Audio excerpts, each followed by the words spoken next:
Welcome back, folks, to another episode of the Useless Gamers podcast. Here we are. I'm your host, Sam706, and we've got Chico joining us today. What's going on? Excellent. So, unfortunately, everyone else is kind of MIA because of the Super Bowl, but we're here. We're diehards. We're going to do it. And I know, so Chico, you and I were talking earlier about the kind of the new model of games. Well, it's not a new model, actually, but the model of games getting pushed out every single year, always having a new version of the game every year. Right, and this isn't like new news, but I read an article a few months ago about how Assassin's Creed said that they were going to push out a new Assassin's Creed every year and follow that kind of Call of Duty model, and it just got me thinking, like, really? Like, does that... I mean, what do you think? Do you think that ruins a title? I think so. Well, ruins a title is a hard thing to say, but when you're looking at games that require advancements every single time they get put out, then yes. Because a year, even with your... And maybe also because of the giant, production staffs, like, you just don't have enough time to really innovate, as far as I've seen. Like, a lot of gaming companies, especially the big ones, getting new stuff into them is difficult. How long did it take from Elder Scrolls 4 to Elder Scrolls 5, for example? Right, and that was actually the example that popped up in my head, was just think if we had an Elder Scrolls game every year. Like, it would have no depth. And that's what I'm worried about with Assassin's Creed, because I love the Assassin's Creed games. And you actually said that you read an article about them talking about Assassin's Creed 3 a little bit. Yeah. I'm sorry I don't have it in front of me, but one of the things that they said is that they were forced to put out a product that wasn't finished. Like, there was a reason that Assassin's Creed 3 was not as good as 1 or 2 or 4. Is that really, and this is my interpretation of what the guy said, but so they did all this work on Assassin's Creed 3, but they didn't get to, actually make it polished and workable and stuff, and there's, storylines in there that just don't really make any sense. And then what happened is they took some of the stuff that they did in Assassin's Creed 3, and I'm going off memory here because I've never played any of these games, but they took the kind of the sea stuff, the sea warfare stuff, and then made Assassin's Creed 4. And because they already had Assassin's Creed 3, the engine and everything, and they'd already worked on that, they were able to actually make Assassin's Creed 4 good. Yeah, so it was kind of a prequel, and I gotta tell you, it felt that way. Like, I bought Assassin's Creed 3, and I've been playing Assassin's Creed 4 recently, and I did feel... Now, I was a little worried coming from Assassin's Creed 3 to 4 about the sea warfare, just because it wasn't... I don't know, it was good, and, I saw the potential, and so I wasn't surprised when they announced that Assassin's Creed 4 was going to be a pirate game, but... And just to comment on what you said earlier, I could totally tell that game was just pushed out. Like, it wasn't bad. And me being a huge fan of that series, I enjoyed it, but I'll tell you, I didn't finish it. Yeah. And I mean, and that was their point, is it was like, this isn't a finished game. And it wasn't good. Like, they knew it wasn't good, but they were forced to put it out. And the guy was still proud for having worked on it. He wasn't trying to, trash the game. He was just saying, this is the situation that occurred. It's somewhere on Reddit, if any of you guys are curious about it. And then, so I want to bring in another side of this, though. So then you've got there's a different model that I think is a little bit better, but you've got the Call of Duty series, where you have two teams that put out the same IP, Call of Duty, but they do it on opposite years. So one year it's Treyarch, I think, is the name of the company, yep. And the other year it's Infinity Ward. And I mean, you hear other people talk about them, and you look at the games, and you can tell the difference between the two companies with what they've done. One is a little bit more conservative and just the nuts and bolts, and the other one is like, hey, let's take some chances, and let's do something silly, stuff like that. And I think that's a better model, but I understand why they do it. It makes money. You push that game out every single year, it makes money, just like the sports games, like, you know, NFL 2013 and NFL 2014 and NFL 2015, you know, that makes money. I get that. Well, and that's the point, right?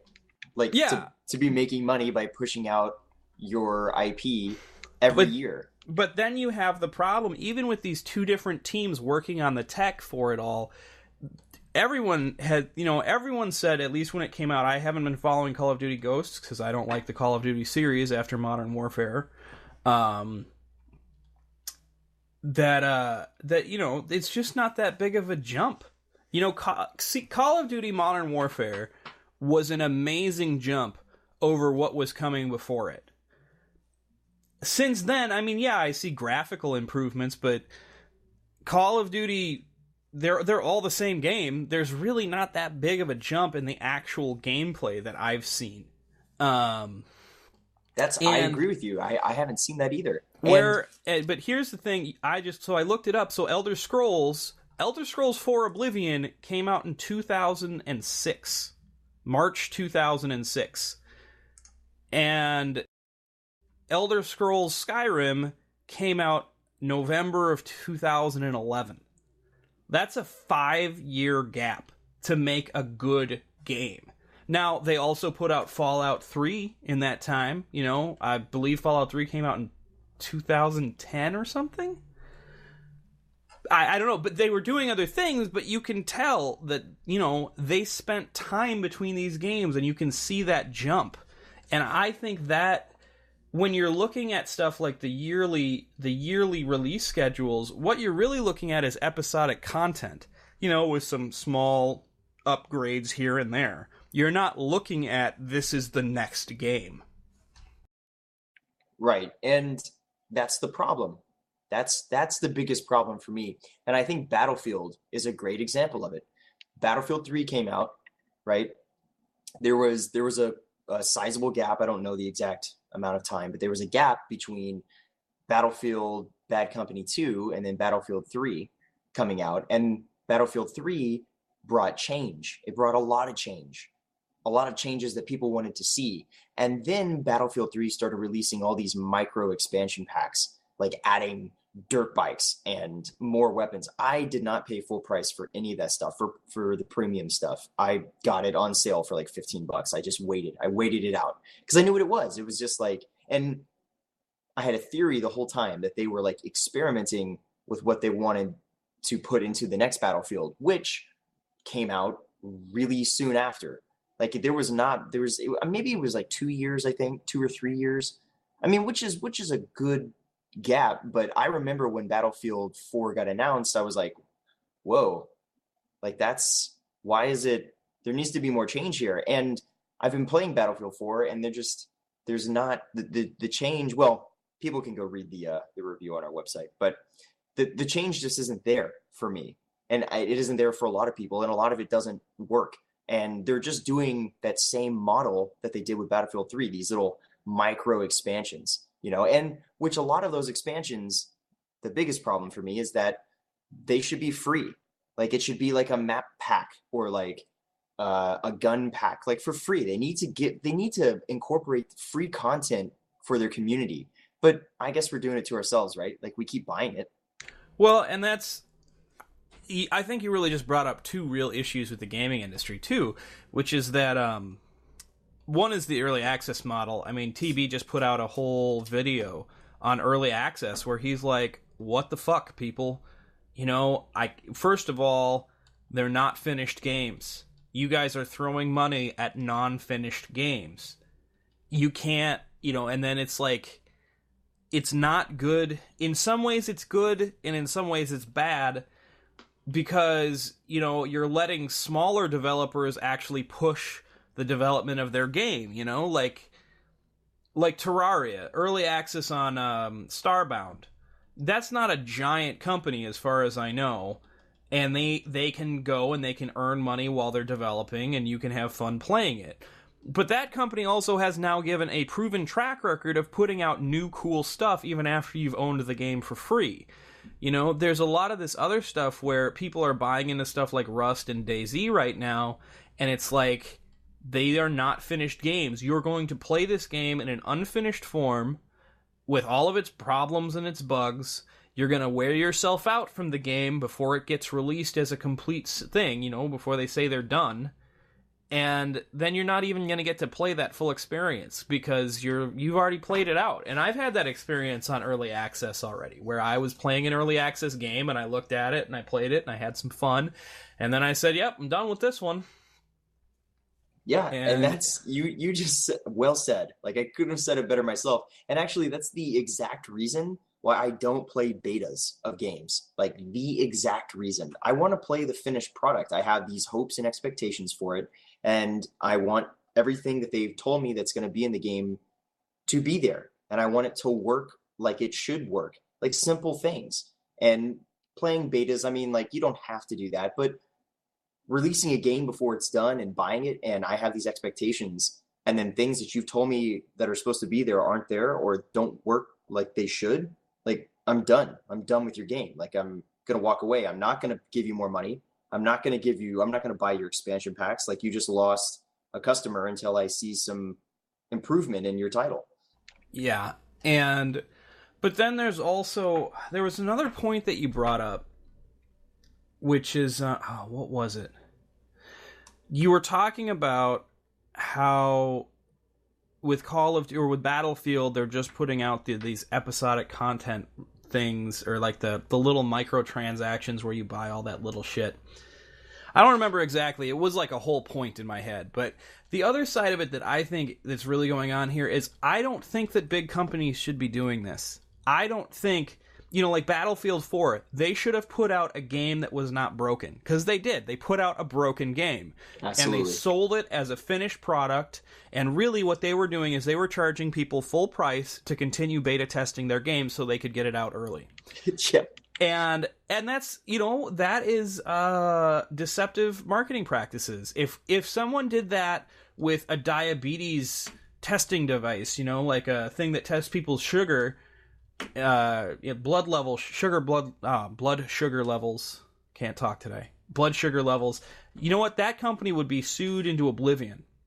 But because it's a video game and EA is EA and everyone's going to keep buying it, it's just like, well, what the hell, what's the motivation for EA to stop doing this? Well, I mean, comparing it to diabetes is kind of hard, I think. Yeah, it is. It was a jump. It was a jump. It was just a small jump. I mean, come on, to be fair. Anyway, what if we compared it to movies? Think about a movie coming out before the movie's done. Well, I mean, that makes no sense. So why does it make sense for video games? Why would we buy that stuff? I'm gonna devil's advocate you on this one. So here would be the difference. A movie is an experience that you have once, and it's a complete experience. And you're not, I mean, you might watch it again for the same experience, but you're not watching it again for a different experience. Whereas with video games, they are designed to be played over and over and over again. And here's the other side of that is... I'm not going to do that with a game like that has this, and I'm gonna replay a campaign just as much as I'm gonna rewatch a movie. Like but you're right. I mean, that first experience you have, and I'm not talking about multiplayer, obviously. Like that's a different monster on its own. But if we're just talking about like the replay value or the rewatch value of entertainment like this, because I'm not gonna have that same first experience is not going to stop me from like replaying it. Like I played the Battlefield 3 campaign 4 times just because it was amazing. I thought it was great. And that game worked. It had its problems in the beginning. I will give it that. And I actually looked up the release dates and they were 2 years apart, just to throw that in there. But anyway, that's what I think about that. Okay. So yeah. Well, I mean, I think we're kind of at a pivotal changing point in the industry, kind of in some ways, I think, similar to how, you know, when MP3s came out and internet distribution came out, The music industry had to like figure out how to adjust to it, and of course they did piss poor with that. But like with the game industry, we're seeing, Steam has made it possible for games to come out and reach a large audience from small developers, as long as those developers can get some groundswell to make it to make it interesting. The fact that, like, Nidhogg, I'm sorry, I mean, I looked at the game, interesting looking game, looks kind of fun. I'd probably play it for 20 minutes and never pick it up again. But that game was able to get, big on Steam and make some money, and you're being able to watch these smaller games get out like that.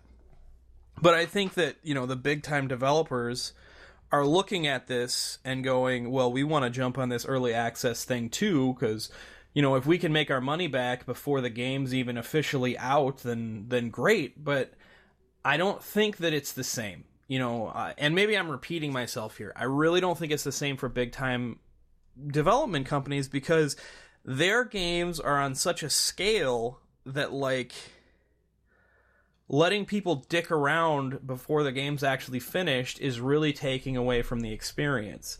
Dicking around with a game like Terraria before the game's actually finished is not the biggest deal in the world to me. Like, okay, they put in some new armor sets and maybe added a new biome.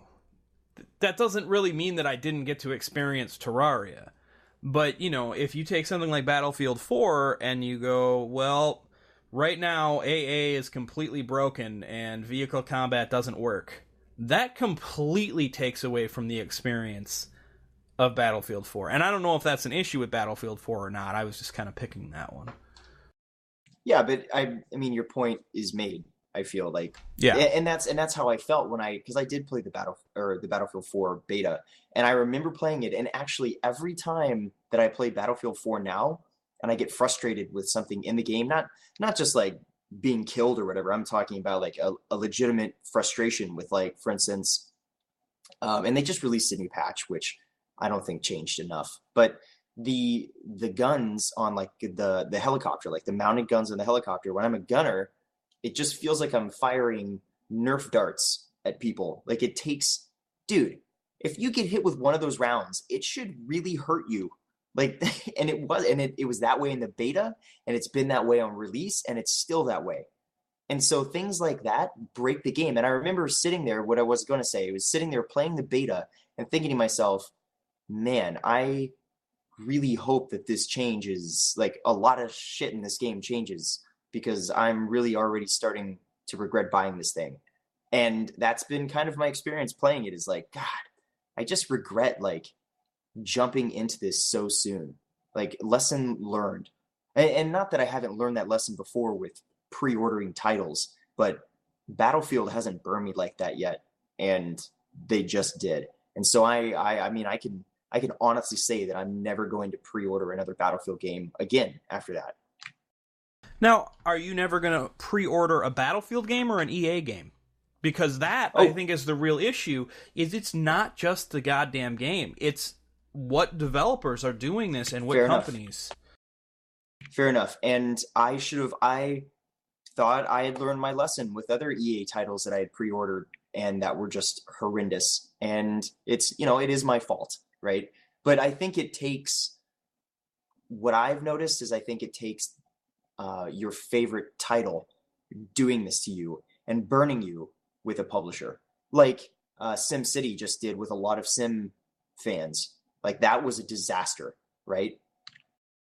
Yeah, and I think, what it is for the big industries, of course, who are not listening to this podcast, to take from all this is that you can jump in on this bandwagon and release incomplete games. And that's fine. You can do that. But you don't need it. And that's, like, small developers need it. And they're getting a chance that they wouldn't otherwise have through early access. Big companies don't need this. They are, in the end, hurting their brand. Now, I don't know how EA could hurt themselves any more than they have, but... And I guess they still make money, so what do they care about what we think as consumers, as long as they still make their stupid money? But I mean, if you're not as big as EA, but you're still a big publisher, you're hurting your brand by doing this. I mean, like you said, you will not, jump in on the Battlefield, the next version of Battlefield. I'll tell you, there's a lot of this stuff that I don't buy. I loved Call of Duty Modern Warfare 4. I put in, well over 100 hours into that game, if not several hundred. I thought it was one of the best first-person shooters I've ever played. And Call of Duty 4 Modern Warfare. Yeah, Modern Warfare. Okay. And I have not bought or played any of them since, except in I'll look at it for 5 minutes when I'm over at somebody else's house or something like that. And I guess I have played a little bit of Call of Duty Call of Duty 3. I've played a bit of that because I have a friend that that's what he likes to do, and that's what we do. But it's not. They've lost me as a customer. They had me. I was like, this is amazing. I was totally revved up to buy Modern Warfare 2 when that came up. And then I saw it, and I was like, what is this? This is the exact same shit, except not as fun, with prettier graphics. That's all it was. And I think, you look at it, like you said, Battlefield is going to have a hard time getting people to pre-order stuff the next time around, hopefully, let's pray, because they released a broken game. And SimCity is going to struggle next time. They are going to have to, they don't have the goodwill to release a game that's not a 10 out of 10.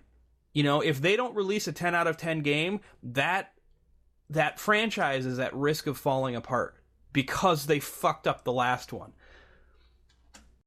Well, who's making more money, right? Let's take Ubisoft. Let's compare Ubisoft to Bethesda. Who do you think's making more money? I don't know. My guess actually would be Ubisoft, but well, and that would be my guess. I mean, it'd be interesting to look that up. But my point is that I'm looking it up now. Good, please do. Let's give some legitimacy to our just incoherent ramblings. My point is, Ubisoft is jumping on this yearly release bandwagon. They want the money now. I mean, if you look at it from a business standpoint, why would you wait? I mean, why would you prolong your project to still have that good faith and put out a nice product when you could put out a product that's maybe a little better than half as good and get the money now? I mean, it kind of makes sense to do that. And I see why they're doing it. But take Blizzard, for example. I think Blizzard is a perfect example of a company that doesn't need to push out a title every year, but they push out titles that are amazing. So when a title comes out from Blizz, I'm probably going to buy it just because I know it's good. That said, they're raking it in with the WoW subscriptions, and I didn't buy whatever it was, that StarCraft 2 second Heart of the Swarm. I don't know. It was the second. When they told me they were going to break StarCraft 2 up into 3 games, I was like, all right, I'm going to buy the first one, and then I'm out. Because what else can you give me? Yeah, I'm still trying to find some information on Bethesda. Ubisoft, it says, made 718 million. Oh, I'm sorry, 917 million US dollars. The other one was in euros. In 2012. That's what I've been able to find. Nothing for Bethesda yet. And the reason I brought up Bethesda, obviously, was to compare them to somebody who takes their time and releases games when they're ready, and releases games when they think they're done. The whole, and back to Blizz, but the cliche has been, well, when's that game coming out? And Blizz's response is always when it's done, right? Yeah. When it's done. Yeah. Well, and that's what I want to hear. I mean, and here's another thing. Let's bring up Half-Life. Do we want? I mean, okay, Valve tried the episodic content with Half-Life 2 Episode 1, Episode 2, and all that shit, which I liked. I'll admit I liked it. I think it was good. But Half-Life 3, do we want Half-Life 3 to come out and just be a minor improvement over Half-Life 2? No, we don't. Because we expect more from the Half-Life franchise. And so them taking their time and not putting out a shitty product, you know, that's like the difference between an author like take Game of Thrones with George R.R. Martin, right? He could probably pump out 1,000 pages in a year, but it would probably be shit and not consistent and not enjoyable. Right. I mean, he's doing something very complicated with Game of Thrones. And so he needs the time to make it all work, and he also doesn't want to work himself to exhaustion, because, shit, the man's rich. It's not his goal anymore, you know? He's not like, I need to do this to eat. So... Well, and it's also... Oh, sorry, go ahead. No, you go ahead. I was just going to say, I mean, that's a perfect example that you bring him up because of the whole... I don't know. I don't want to ruin anything for anybody, but, you know, he's not afraid to kill main characters. Like, he does not care about... I mean, I'm sure he cares about the ratings of his work, but he doesn't care about appeasing big publishers, you know? Yeah. He'll kill whoever he wants to kill to make a good story, and that's what we're missing, I feel. Yes. Absolutely, and that is. I mean, and that was some of the thing with Breaking Bad. They were willing to make a character break bad. And that was something that was new and interesting and innovative. And then you've got these people who are pumping it. I guess, and that's another part. If they were pumping out a new game once a year that was innovative and interesting, that would be different. I don't think we'd be having this conversation. We'd be like, no, this is a good model and I like it because, you know, even though some of them suck, some of them are great. But that's not what we get. What we get is unfinished games that are not innovative, they're not interesting, they're just, oh, you know what, you liked this game, we're going to put in dogs. What the F is that? Swim away. Yeah, you know what? If you have an open modding community, someone could they could mod the dog in. I'm sure somebody could mod a dog into Call of Duty 4 Modern Warfare, you know? Who cares? Who cares? I want you to do something that the modding community cannot do. And I think that is something that is really... That should be... I almost feel like that's a rallying cry right there. Like, you know, if the modding community could have put this together without, you know, having to band 5 modders together who did nothing but work on it for a year, then that's not a new game. Yeah, there just needs to be more. There needs to be a change. Like, we need to see innovation. And we're just... It just comes every once in a while. And I realize that is the nature of innovation, but, like, what... I'm going to go back to my other point. What it's going to take is for people like me who love Battlefield getting burned for this to stop happening. Because I'm not going to pre-order stuff. I may buy Battlefield 5 3 months after it releases, after I see what's going on with it. But, like, I just know better. Here is to give you a picture. Bethesda made revenue of $177 million in 2012. That's revenue. That's not profit. Whereas the other one, Ubisoft, was profit at like $900 million or something. So, I mean, obviously... So that's a huge difference. Yeah, and pushing games out every year works for these businesses because they know we're going to buy their products. They know that they're going to sell them to people. They're not selling them to me, man. Right, and maybe it's our demographic, right? Maybe it's our age range. Maybe we've, like, been burned too many times, but there's tons more little kids out there that are going to beg for all these games for Christmas, and they're going to beg for these games for their birthdays. You know, they have a market, and it's I mean, what's it going to take to change? What do you think? Let's hear it. What do you think it's going to take for this to change?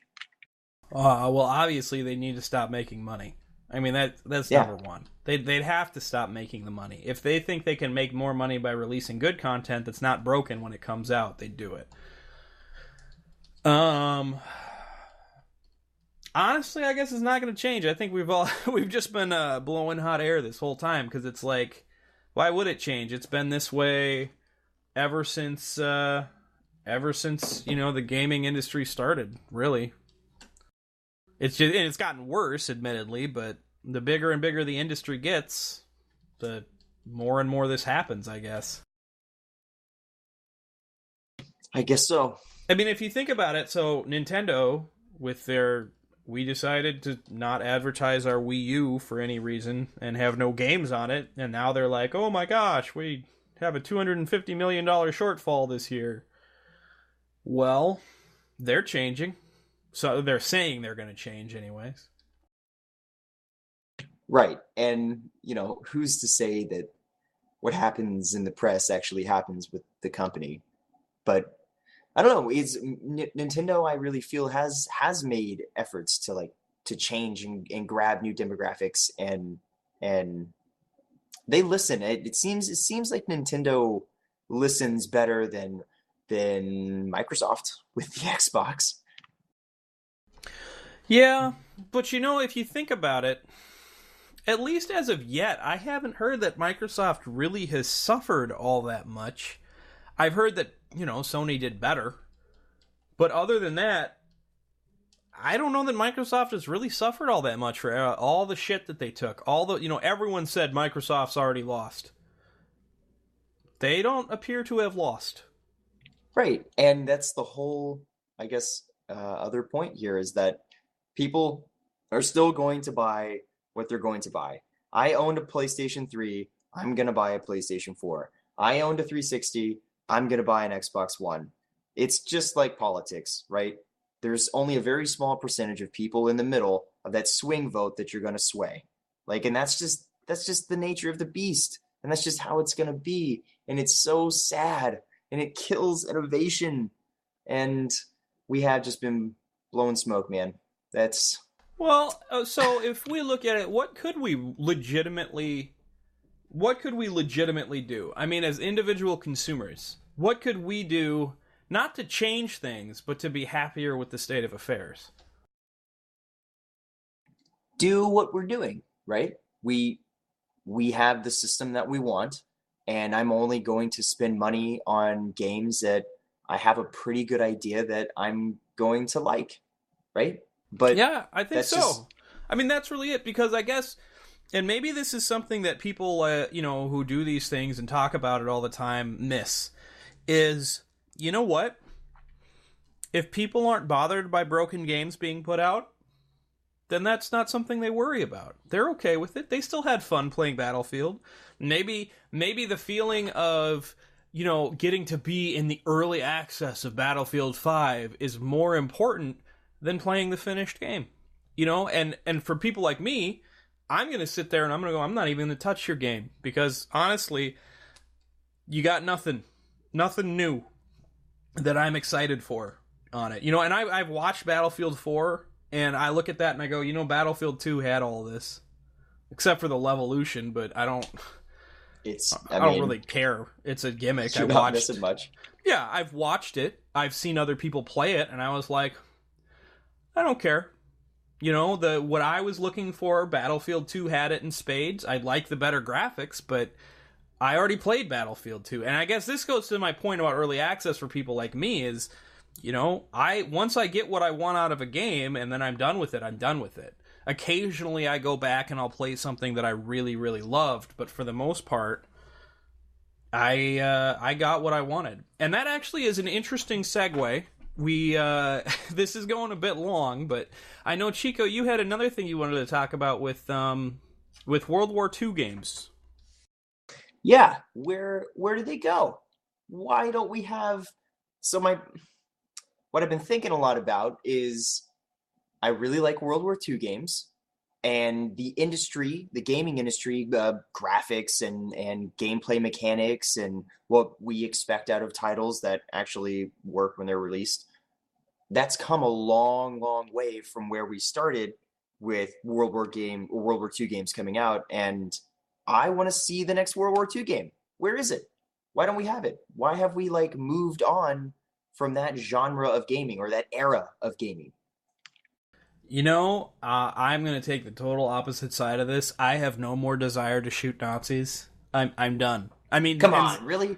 Zombies are the current Nazis, let's be honest. They are That's the current true, that's very Nazis, true. and eventually we're going to get done with these goddamn zombie games. Now, I love zombie games right now. I love Nazi games back in the day. But, you know, it's very much, I think it's just the market, you know, that this is what's in. And I don't think we're going to go back to World War II for a while. I mean, the last game I looked at was Sniper Elite. Is set in World War II. That's the last game I played that had a World War II setting. And it just seems to me like I'm bored. I don't want to see, unless they do something new, which improved graphics is not new. I don't want the improved graphics of World War II games. I mean, you know, that's cool. If they want to remake an old World War II game with new graphics, I'm all for that.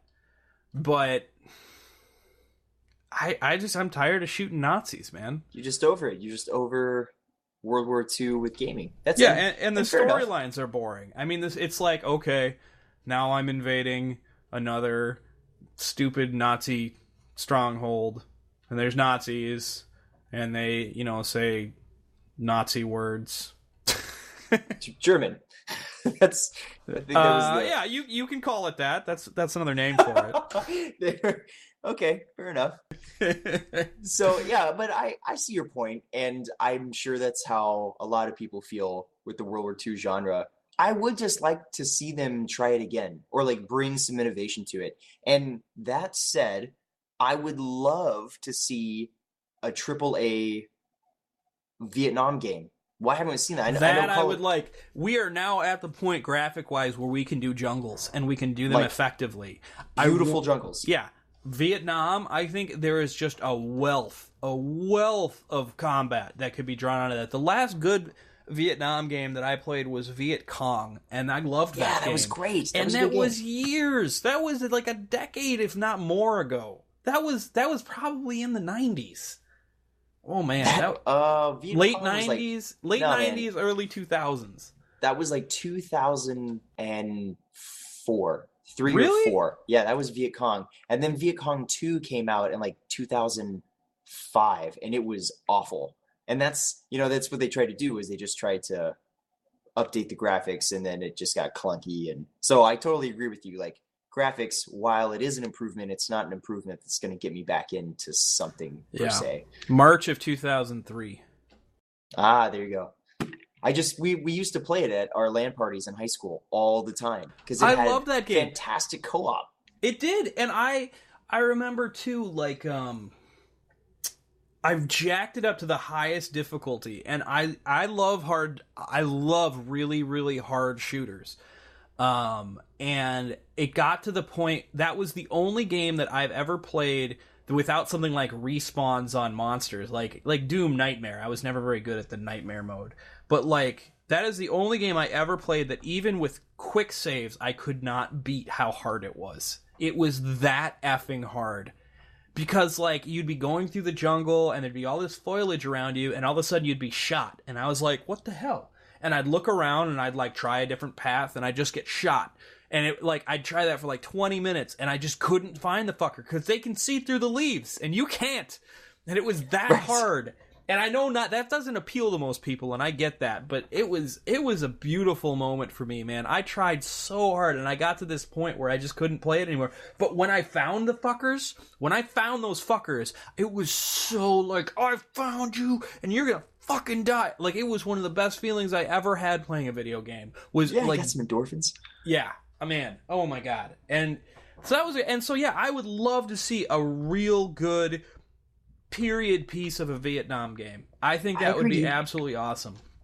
I've been saying that for a long time, and isn't it weird how no one will touch it? Now I know like Call of Duty kind of dipped their toe in it, but it wasn't a full-on Vietnam game with the first Black Ops. That was kind of set in that kind of era. But I don't know, isn't that strange how no one will touch it? Why haven't we seen that? I don't know, maybe because it was not a noble war, like no one looks at it. Like even people who disagree with Iraq and Desert Storm look at those and they go, well, at least we were fighting for a positive reason, supposedly, or the troops were, or whatever, So, like, I don't know, but whereas Vietnam, it's like this giant black stain on Americans, which is weird, though. Why would other countries care about that? Why doesn't Japan do something? Maybe Japan, I don't know. I don't know why they don't. It's just very interesting. I think that I agree with you, and you said it well, was that there's just a wealth of combat to be experienced and there really is in a lot of areas. Why isn't there a Black Hawk game for Somalia? I mean, I'm sure there is a Black Hawk game, but why isn't there like a good one? Why isn't there one that everyone was like, wow, that was amazing? Because, that is a very different thing. Like, hey, you are fighting a city that's completely against you, and it's not an army, it's just a city against you. And, there'd be other stuff, like, why not Kosovo and Serbia, and when, the United States puts troops in there? Why not an Israeli-Palestinian game? Oh. Well, that I can figure out why. No, but I play as the Palestinian, throw rocks! Try to breach this wall. That's like your entire game. Watch as your house gets bulldozed. That would be the... That's fucking horrible. Oh yeah, I don't think it would sell well. No. But I mean, like, there are other fights, I guess, that I would like to see. I would like to see them. And I feel like that, honestly, I don't think it would be... I think if they made a good game, the controversy around doing one in Afghanistan would not... I think it would still be profitable. I think it would be worth doing. But it's already been done. They have a game in Afghanistan? The new Medal of Honor they remade, that was Afghanistan. Oh. Who else am I... Well, like, even any of the Modern Warfare games, not just Call of Duty, they're all, like, set in that area. Yeah, all in the Middle East. You know what was a good one? It was a long time ago, but Mercenaries, set in North Korea. Yeah, I played that. That was pretty cool. Yeah, that was cool. And I'm surprised that we haven't seen a game like that. I know, what was that game that came out that it had the cover has a guy with a North Korean flag, like, over his eyes, and that was like the North Koreans, like, invaded or whatever, or you're in North Korea. I don't know. That's like the only North Korean. That one I don't know. I know that Mercenaries 2 was in Venezuela. Nice. Yeah. I don't know. I mean, zombies is the thing right now. But I also feel like space games are going to be the next thing. I feel like... So? Well... I can remember, like, 2 years ago talking with people and being like, why are there no more flight sim space games? Like, I want to get into a ship and I want to fly around and I want to fuck people up. Those are, like, in production. I forget what it's called. They're all in production now. There's a few that are in production. The Old Republic just released their big space expansion or whatever. And the game I was thinking of was Homefront. Just to throw that out there. Oh yeah, I remember Homefront. I mean, I didn't play it, but I remember it. Yeah, but I agree with you. I think that space games are going to be the next place that stuff goes. Really, because it's like, it seems to be that's where there's some groundswell. And I mean, stuff like that, what is that, Star Citizen or whatever, that's got like 20-some million on Kickstarter, which is just ridiculous. And God forbid, if that thing fails... Man, video games getting funded that way are gonna completely suck. Yeah, that's a good observation. Yeah, it's gonna be really sad. I don't think it will, though. I think all the elements are there, and I think that they're gonna swing one home with that. I'm pretty excited for that game, and I agree with you. I think that most things are moving to space. And I remember the first time I played Minecraft, I was thinking to myself, like, man, there needs to be a space Minecraft. Like, that should happen. Well, and I think this would be amazing. One of the things about space is that it creates opportunities for alternative environments. Like, there's only so much on Earth that you can really do. So, I don't know. We've actually been going for like 40 minutes now. We should probably... Yeah, we should... maybe probably wrap up. So, yeah, I think it was some good stuff though. So, guys, if you don't like getting ripped off with broken games, don't buy games until they're finished and you've read a review. I think that's really number one thing. And if you do, then buy the game before it's finished and get ripped off. And give us a like. Yeah, either way. All right, well, I've been Sam706. This has been Chico, and we've been the Useless Gamers. Hope to see you next time. Till then, folks. Till then.